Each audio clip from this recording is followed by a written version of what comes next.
Il est seul sur scène au milieu du parking du stade de baseball de Philadelphie. Barack Obama est venu prêter main forte à Joe Biden. Jusque-là très discret, il lui apporte son soutien en personne pour la première fois. Et ce n'est pas un hasard. La Pennsylvanie est un État clé dans cette présidentielle. Devant des dizaines d'invités restés dans leur voiture pour cause de pandémie, l'ancien président américain fait un discours retransmis en direct par plusieurs chaînes de télévision.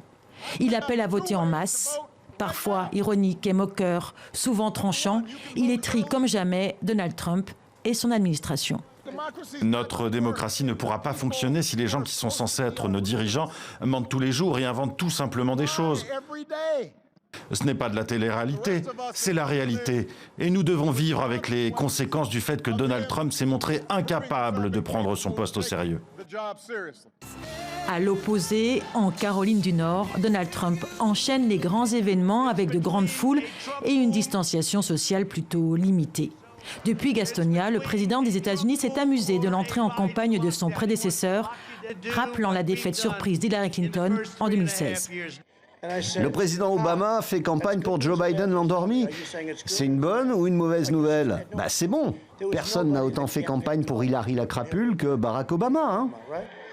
Et dans cette campagne enlevée, un invité surprise, le renseignement américain.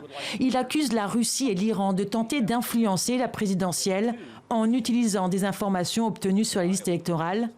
Des électeurs démocrates ont indiqué avoir reçu des emails menaçants. Ne laissez pas ces tentatives avoir les effets escomptés. Si vous recevez un email d'intimidation ou de manipulation, ne vous inquiétez pas et ne le répandez pas. Ce jeudi soir, Donald Trump et Joe Biden se retrouvent pour un ultime duel télévisé à Nashville. Pour éviter la cacophonie de leur premier affrontement, leurs micros seront coupés lorsqu'ils n'auront pas la parole.